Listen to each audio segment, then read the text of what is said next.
兄姊妹平安，今天是2024年的9月14号。今天的经文是诗篇116篇第1节到第9节，约书亚记第6章22节到27节，马太福音21章23节到32节。今天要跟大家分享的主题是质疑。信心是什么？希伯来书11章说得非常的清楚，信是对所望之事的确据，对未见之事的肯定。信心不足的人会质疑上帝，质疑信仰，如同出埃及的以色列人质疑带领他们出埃及的摩西一样。他们信心不足，在遇到苦难的时候就马上的失去信心，质疑了上帝的仆人以及上帝本身。约书亚记第6章22节到27节提到了上帝的应许与使命。上帝接着约书亚重申了他的诫命。约书亚对那2个探子说：你们到妓女拉合家里，按着你们向他发的誓，把他和他的家人都带出来。他们就去把拉合带出来，也把他的父母、兄弟和其余的家人一起带出来，安置在以色列营外安全的地方。然后他们放火烧城，他们只把金银铜铁铸造的东西带出来，放在上主居住的宝库，其余的东西都烧了。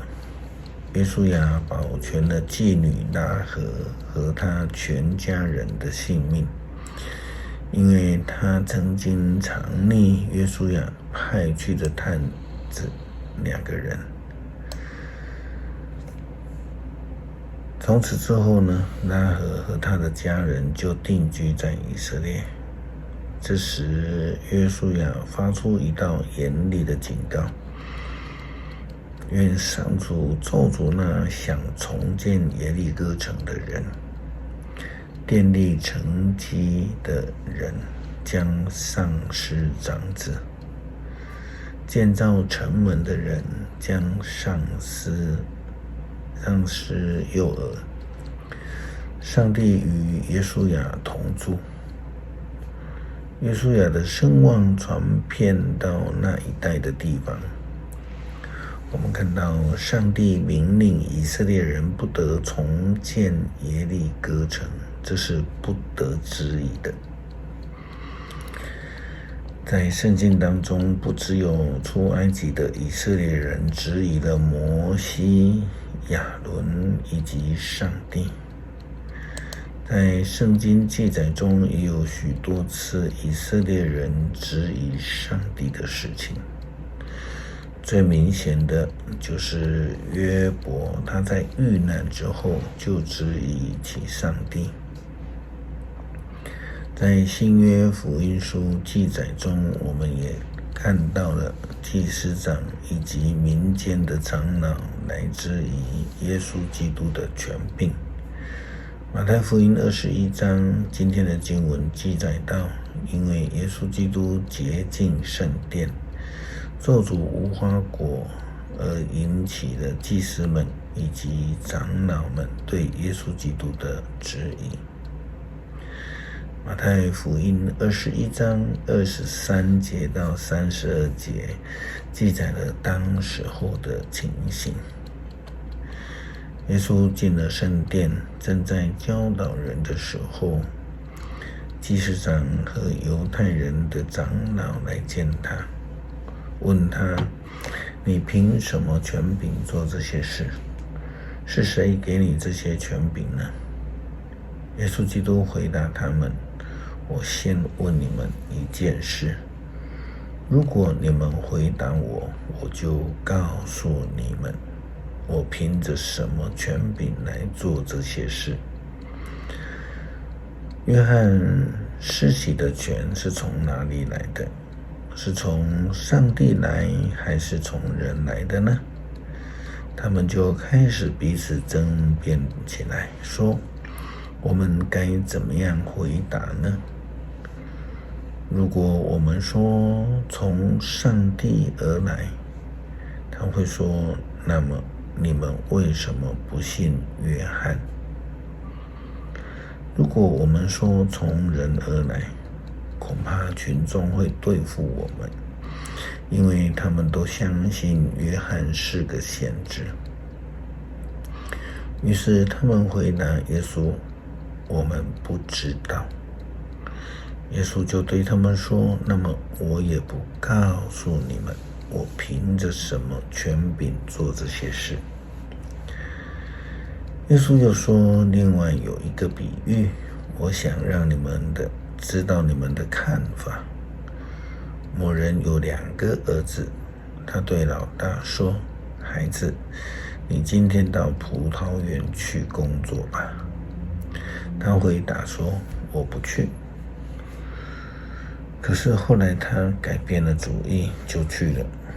父亲也对老二说同样的话。老二回答，好的，爸爸，我就去。可是他并没有去。这2个儿子究竟哪一个遵照了父亲的意思呢？他们说，那大儿子。耶稣说，我郑重地告诉你们，税棍和娼妓要比你们先成为上帝国的子民。因为施洗者约翰来了，他指示你们应当走的正路。你们不信他，可是税棍和娼妓倒信了。你们看见仍然没有改变心意，还是不信他。至于上帝权柄的人，无论讲什么都不会相信，就如同耶稣基督所说的，他们也不会是一个有行动力的人，就不会是顺从上帝的诫命去行，更可能如同前几天我们谈到的那种知行不合一的人，唯唯诺诺却没有行动。诗篇116篇第1节到第9节，我爱上帝，因为他垂听我，他垂听我的祷告，我每次求告他，他都垂听我。死亡的脚绳环绕着我，阴间的恐怖笼罩着我，我被恐惧焦虑围困着，我就求告上主说，上主啊，我恳求你，求你救我。上主仁慈至善，我们的上帝满有慈爱，上主保护单纯的人。我在危难的时候，他救了我，我的心要恢复安宁，因为上主一向恩待我。上主救我脱离死亡，他使我不再流泪，使我不至于绊倒。所以我要在上主的面前，在活人的世界行走。